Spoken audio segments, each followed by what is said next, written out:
হচ্ছে লাদাখ। লাদাখের রাস্তা হচ্ছে এরকম,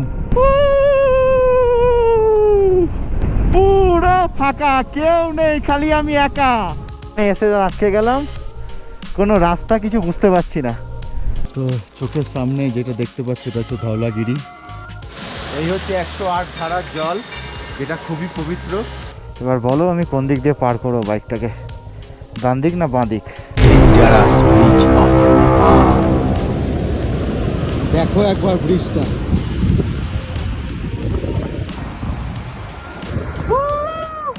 দেখো কিরকম, দেখলে একটু গা ছমছম করবে। এনভায়রনমেন্টটা দেখো। গাড়ি স্কিড করিও না ঠাকুর। কাঠমান্ডু আর 20 কিলোমিটার, কিন্তু রাস্তা দেখো। আমি আছি এখন মুক্তিনাথের মন্দিরে, বাইক রেখে দিলাম। আর এই দেখো এখানে কত সুন্দর রোপওয়ের ব্যবস্থা আছে, একদম টপ অবধি যাচ্ছে। একটা হচ্ছে পাপ, একটা পূর্ণ। এটাতে ডুবকি দিলে পাপ ধুয়ে যায়, ওটাতে ডুবকি দিলে পূর্ণ হয়। দেখেছো? তো গুড মর্নিং বন্ধুরা, নেপাল ট্রিপের 6 নম্বর দিনে আমি আছি এখন নেপালের মুক্তিনাথে। কাল রাত্রি যখন এসে পৌঁছেছিলাম, এই ভিউ পাবো সকালবেলা আমি ভাবতেও পারিনি। তো এটা আমার হোটেলের ব্যাক সাইড, অপূর্ব সুন্দর ভিউ এখানে। আজকে যেটা করবো সেটা হচ্ছে যে এমনি আমি নর্মাল ফর্মাল ড্রেস পরে নিয়ে আমি এখন যাব মন্দিরে পুজো দিতে। তারপর পুজো দিয়ে লাগেজ আমার এটা আমার রুম, এটা আমার রুমের মধ্যে সব লাগেজ রাখা আছে। তো এসে তারপরে লাগেজ গুছিয়ে বেরিয়ে যাব আজকে ডেস্টিনেশন, তারপরে পোখরা। তো আমি এখন চলে এসেছি, আমি যে হোটেলটায় আছি হোটেলের টেরেসে। এখান থেকে একটু ড্রোনটা ওড়াবো আর তোমাদের মুক্তিনাথের ড্রোন শট দেখাবো, কেমন লাগে মুক্তিনাথটা ড্রোন শটে। চলো, আমি আমার ড্রোনটা রেডি করে নিয়েছি।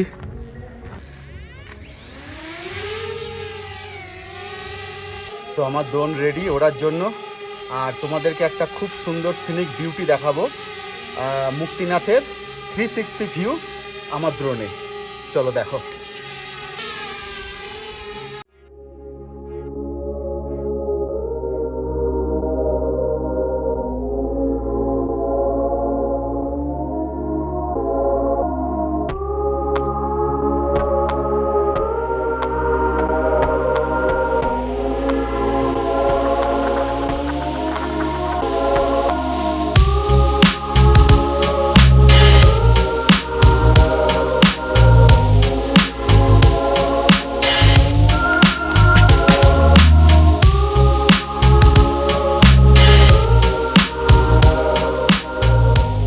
হোটেলের বাইরেই পূজার সামগ্রী বিক্রি হচ্ছিল, তো আমি নিয়ে নিয়েছি এখানে পূজার সামগ্রী। 250 রুপিস নেপালিতে চার্জ নিল।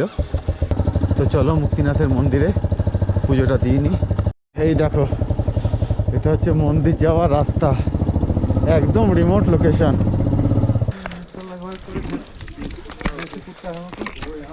দেখো জল বরফ হয়ে গেছে। মুক্তিনাথ টেম্পল, কষ্ট বলবো না, তবে প্রচণ্ড অফ রোড, বাইক চালাতে খুব প্রবলেম হচ্ছিল। हम लोग सब एक ही साथ जा रहे हैं। এতগুলো সিঁড়ি উঠে এসেছি, এখনো এতটা। মেন গেটে চলে এসেছি। এই যে এই দেখো চারিদিকের ভিউ, অসম্ভব সুন্দর। আর ঠান্ডা প্রচণ্ড, বাপরে বাপ, হিউজ ঠান্ডা। তো আমি চলে এসেছি মুক্তিনাথ মন্দিরে, আর এটা চারিদিকের ভিউ।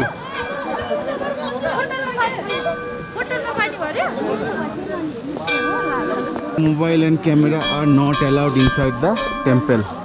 তো চলো আমি ক্যামেরা অফ করে দিই লাস্ট এই অবধি। তো আমি আছি এখন মুক্তিনাথের মন্দিরে, 12,500 ফিট ওপরে আছি আমি।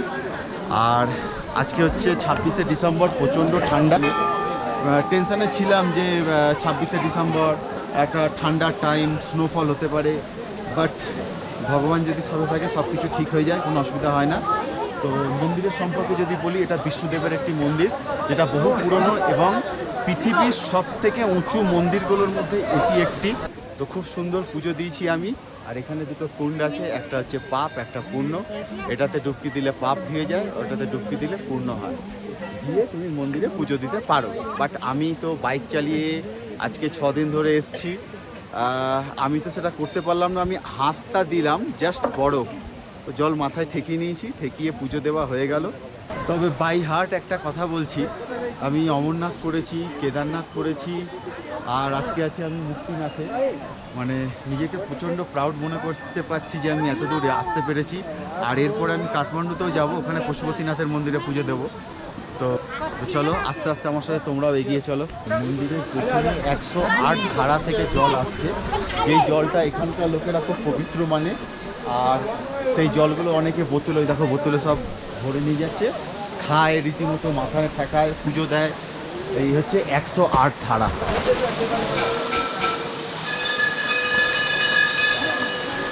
এই দেখো পুরো এরকম করে গোল করে পুরো আছে মন্দিরের পেছনে 108 ধারা।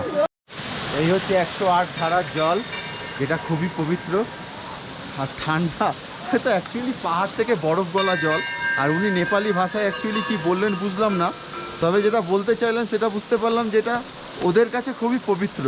একটা নেপালি আমাকে একটু বুঝিয়ে দিলেন যিনি, সেটা হচ্ছে যে আমরা যেরকম পুজোতে গঙ্গা জল দিই, তো আমাদের বাড়িতে গঙ্গা জল থাকে, প্রত্যেকে বাড়িতে বোতলের মধ্যে গঙ্গা জল, পুজো দেওয়ার আগে গঙ্গা জল ছিটিয়ে পুজোটা দিই।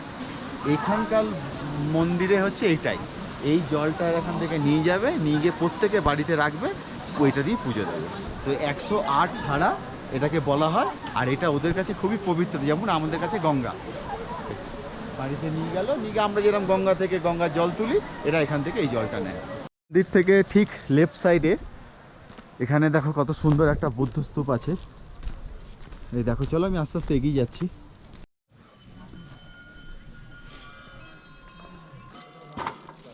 তো চোখের সামনে যেটা দেখতে পাচ্ছ এটা হচ্ছে ধওলাগিরি।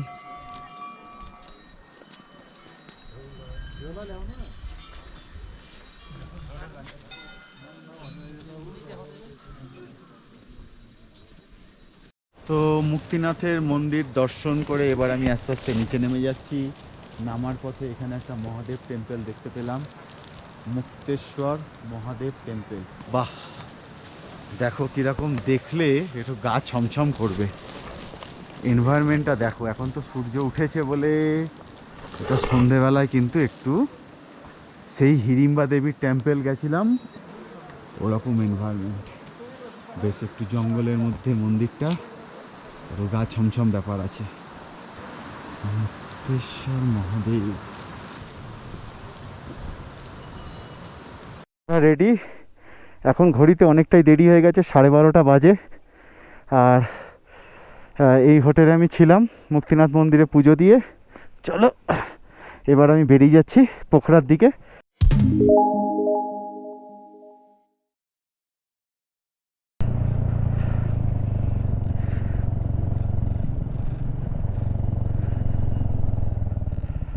এই ভিউয়ের কাছে কিচ্ছু বলার নেই, অসম্ভব সুন্দর, অসম্ভব সুন্দর।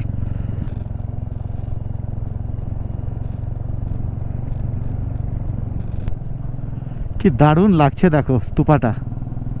ও গেট তো বন্ধ, ভাবছিলাম যাব, গেট বন্ধ করে রেখেছে।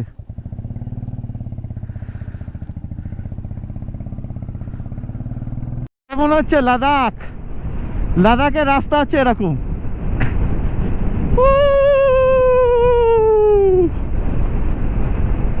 পুরো ফাঁকা, কেউ নেই, খালি আমি একা।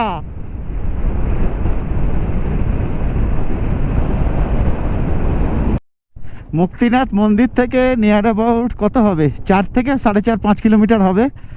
যে রাস্তাটা দেখালাম খুব সুন্দর রাস্তা। এইবার শুরু হলো সেই অফরোড। এবার এই চললো পুরো পোখরার 40 কিলোমিটার আগে অবধি। এই পুরো রাস্তা এবার এই ধুলো খেতে খেতে যেতে হবে। ভালো রাস্তা, মাঝখানে হয়তো মাঝে মাঝে 1-2 কিলোমিটার 1-2 কিলোমিটার করে পড়বে। 1-2 কিলোমিটার ওটা মালুমই পাবে না তোমরা। আর এই ধুলো খেতে খেতে এই দেখো এগিয়ে যেতে হবে, এছাড়া আর কিছু করার নেই। এই রাস্তাটাই এরকম, দেখেছো? এর থেকে জোরে যদি আমি চালাই বাইক আমার লাফাবে, আর আমার বাইকে অনেক লাগেজ বাঁধা আছে, ওই কারণে আমি 20-25-এ যাচ্ছি। আর এই ধরনের রাস্তা হওয়াতে মানে মনে হচ্ছে স্টোন চিপের ওপর থেকে চালাচ্ছি, খেয়াল করে দেখো। আর স্টোন চিপগুলো সব গোল গোল। Thank you for visit.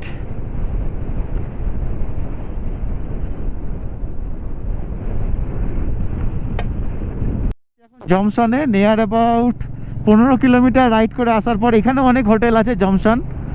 এখানেও কেউ যদি রাত্রি হয়ে যায় মুক্তিনাথ যেতে না পারে, জংশনে স্টে করে পরের দিন সকালবেলা মুক্তিনাথে গিয়ে পুজো দিয়ে নেমে আসতে পারে। বাঁদিকে এটা হচ্ছে এয়ারপোর্ট, এটা রানওয়ে, জানি না ক্যামেরাতে আসছে কি না। এটা এয়ারপোর্ট, বাঁদিকে একটা ছোটো এয়ারপোর্ট আছে, জংশন এয়ারপোর্ট। বুঝতে পারছো রাস্তা? দেখো এরপরে এটা কি এলো, এটাই বাকি ছিল, এটাই বাকি ছিল।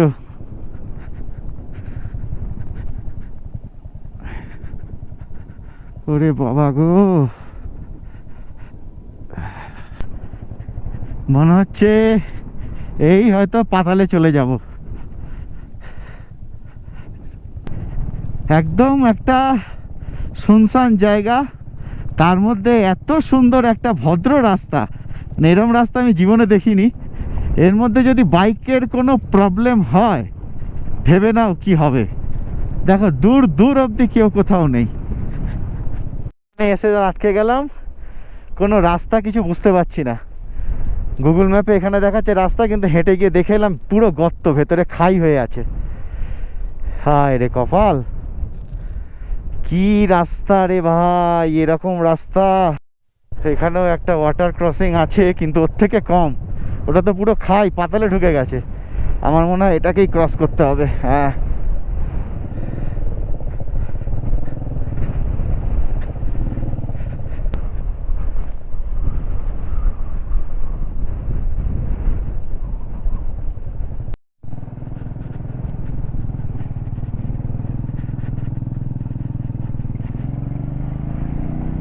প্রস্তুতি ছাড়া এই রাস্তায় রাইড করা উচিত না, বা এক্সপিরিয়েন্স না থাকলে একদমই না।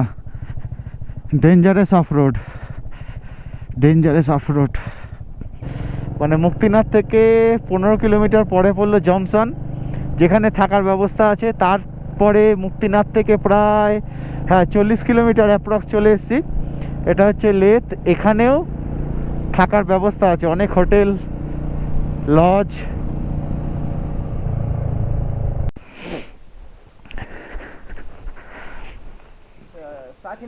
अकेला सोलो राइडर।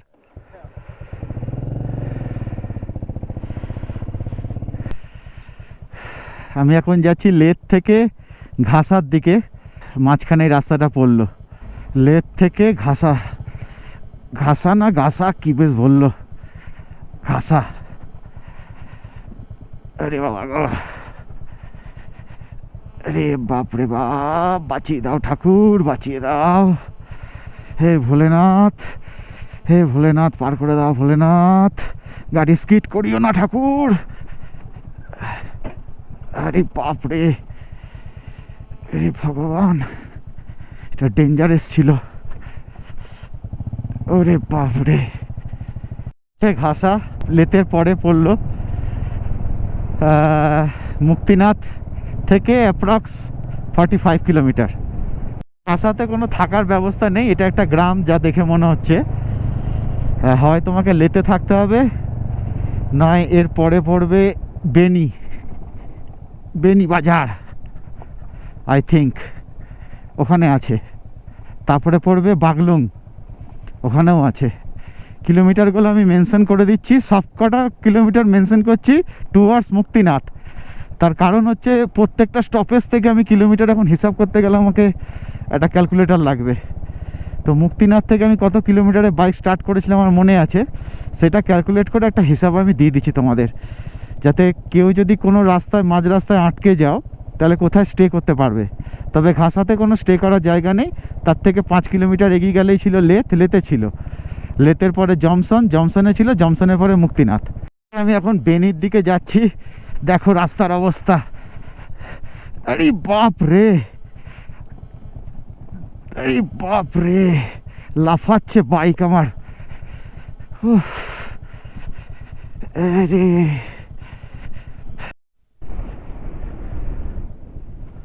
দেখো ব্রিজটা, ও মাই গড, দেখো। Hello,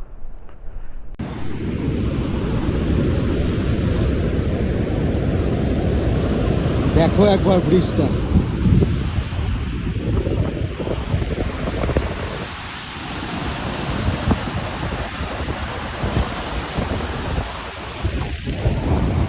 ওই আমার হেলমেট রাখা।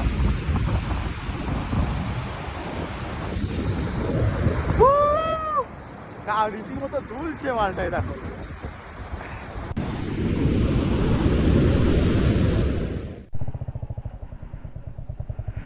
আবার একটা ডাউন রাস্তা,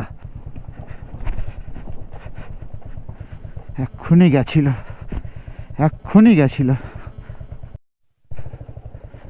এই রাস্তা যেন পেছন ছাড়ছে না।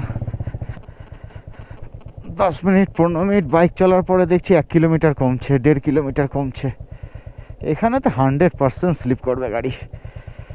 বাইক এখানে স্কিড করার প্রচুর চান্স। কোনটা দিয়ে নামবো, বাঁদিক না ডান দিক? ডান দিক দিয়ে নামি।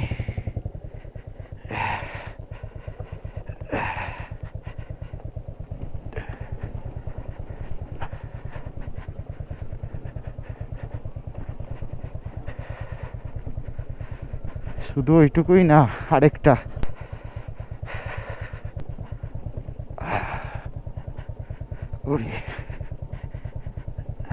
এবার বলো আমি কোন দিক দিয়ে পার করবো বাইকটাকে, ডান দিক না বাঁ দিক?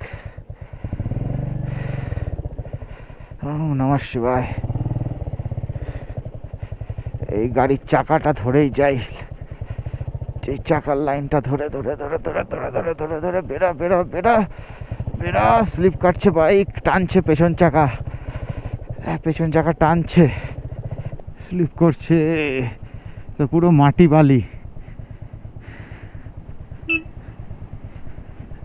আরে বাপরে, স্লিপ করিস না রে বাবা, বাড়ি ফিরে যেতে দে।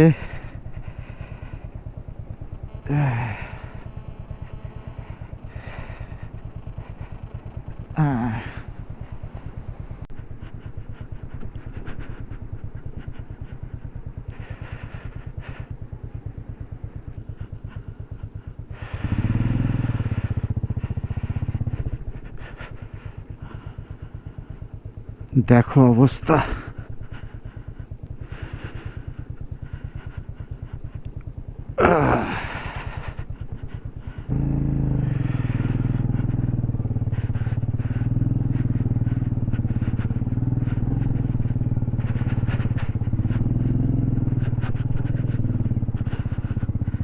দেখো এটা হচ্ছে রাস্তা, ওয়াটার ক্রসিং।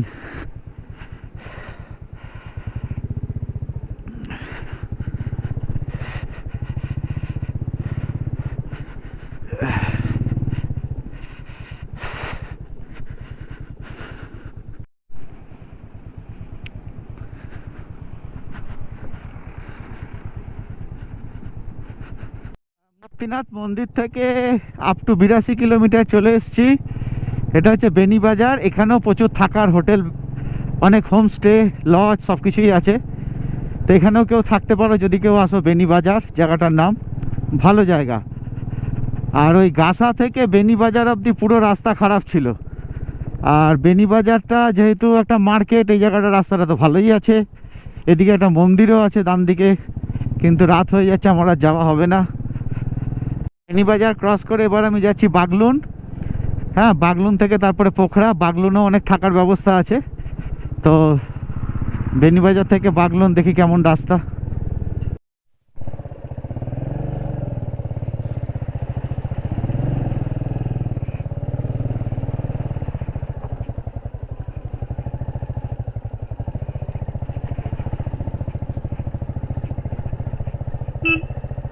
বেনি থেকে বাগলুন পুরো রাস্তাটাই অফ রোড, পুরোটাই খারাপ। তো এখন বাগলুন আমি চলে এসেছি। বাগলুন থেকে এবার আমি যাচ্ছি পোখরার দিকে। এবার রাস্তা এরকম, ভালো রাস্তা। নেপাল ট্যুরের 6 নম্বর দিনের রাইড আজকে কমপ্লিট হলো। সকালে মুক্তিনাথ থেকে বেরিয়েছিলাম, আমি পোখরাতে চলে এসেছি। আর সেই হলি লজ, প্রথম দিন যখন এসেছিলাম আমি এই লজেই ছিলাম। আজ প্রচণ্ড অফরোড করে শরীর প্রচণ্ড ক্লান্ত। তো দেখা হচ্ছে আবার কালকে।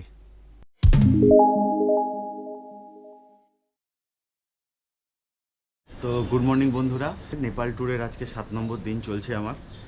কালকে আমি এসেছিলাম মুক্তিনাথ থেকে পোখরাতে, সেম 165 কিলোমিটার রাইড করে। আর তোমাদের রাস্তা সম্বন্ধে টোটাল আমি দেখিয়ে দিয়েছিলাম, তা একবার বলে দিই। পোখরা থেকে আপ টু বাগলুং অবধি অ্যাপ্রক্স পরে 70 কিলোমিটার অ্যাপ্রক্স। এই 70 কিলোমিটারটা ভালো। তারপরে বাগলুং থেকে তোমার মুক্তিনাথ অবধি নিয়ার অ্যাবাউট পরে 90 কিলোমিটার। এই 90 কিলোমিটারের মধ্যে মাঝখানে 2 কিলোমিটার 1 কিলোমিটার মিলিয়ে টোটাল যদি 10 কিলোমিটার ধরা যায়, রাস্তাও ভালো পাবে। বাট বাকি 80 কিলোমিটার ফুল অফ রোড। আমি এখন আছি 8 নম্বর স্ট্রিটে। আমি বাইক নিয়ে বেরোনোর সময় তোমাদের দেখিয়ে দেবো ওই যে 8 নম্বর স্ট্রিটের কোন হোটেলে আমি আছি। কাল রাত্রে আমি দেখিয়ে দিয়েছিলাম রুম, খুব ভালো রুম। তো রুম ভালোর তো শেষ নেই, তুমিও জানো আমিও জানি। এর থেকে হয়তো সামনের ওই হোটেলটাতে গেলে আরও ভালো হতো, ওই হোটেলটাতে গেলে আরও ভালো হতো। তো যে যেরকম এখানে হোটেল প্রচুর অ্যাভেলেবেল আছে। এই স্ট্রিটগুলোতে ঢুকে গেলে খাবারের দোকান হোটেল অ্যাভেলেবেল, যত ভেতর দিকে ঢুকবে তত প্রাইস কম। এখানেও হচ্ছে সেম কেস। আর খাবারের দাম এখানে এক্সপেন্সিভ, অনেকটাই বেশি। আর আমার হোটেল থেকে বাইরের ভিউটা তোমাদের একটু দেখিয়ে দিচ্ছি। এই দেখো, এই যে স্ট্রিটটা দেখছো সোজা, এটা হচ্ছে 8 নম্বর স্ট্রিট। এটা সোজা গেলে সামনে লেকটা আছে। আর এটা একটা রেস্ট্রিকশন জোন, পেছনে পোখরা এয়ারপোর্ট আছে, ওই কারণে আজকেও দ্রোণ আমাকে ওড়াতে দিল না।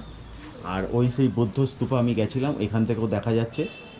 আর ওই যে শিব মন্দিরটা সেটাও দেখা যাচ্ছে, যেটা নতুন হয়েছে। ওই যে সেই শিব মন্দিরটা এখান থেকে পরিষ্কার দেখা যাচ্ছে। আজকে একটু মেঘলা আছে, তাও ওয়েদার খুব সুন্দর, খুব সুন্দর গার্ডেন আছে এখানে।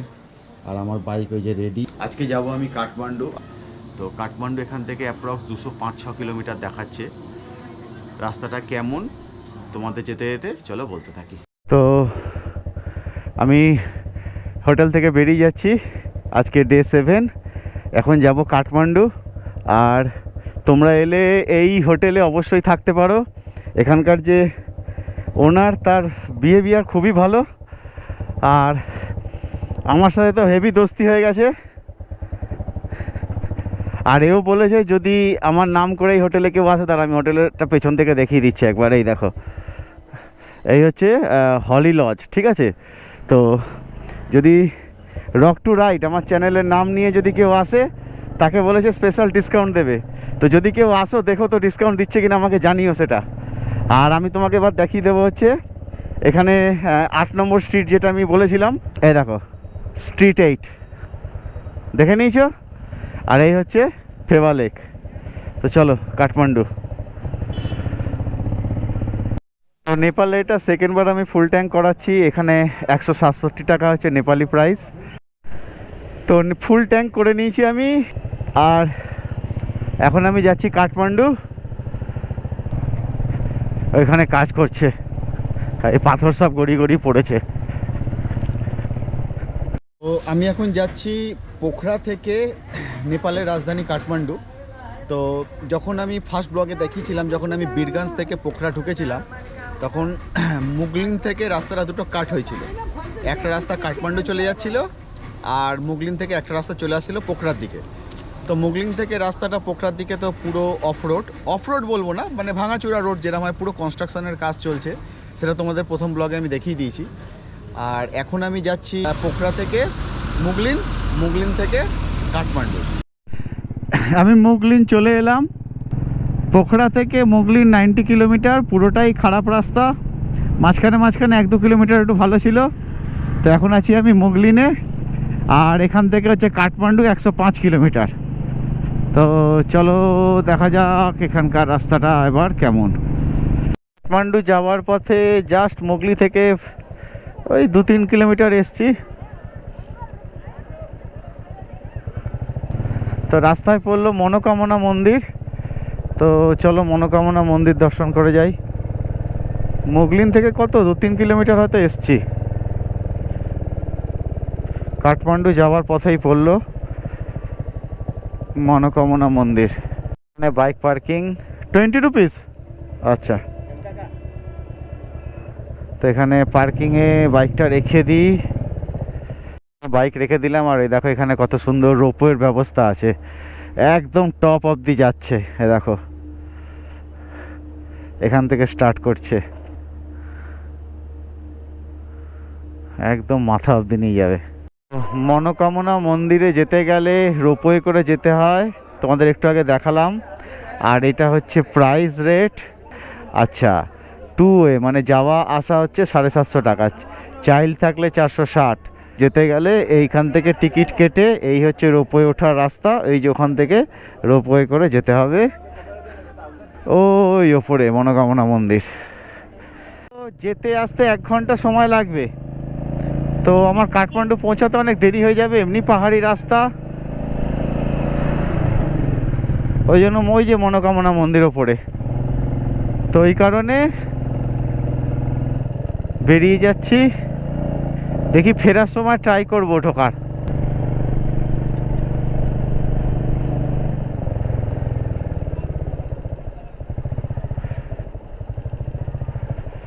এরা লেবু খাই। মনোকামনা মন্দিরে বাইক নিয়ে একদম নিচে অবধি যাওয়া যায়, 20 টাকা পার্কিং বাইকের রেখে মন্দিরে রোপওয়ে করে গিয়ে পুজো দিয়ে আবার আসা যায়, এসে বাইক নিয়ে বেরিয়ে যাওয়া যায়। দেখো কি সুন্দর মাছগুলোকে ধরে বিক্রি করছে, দেখো।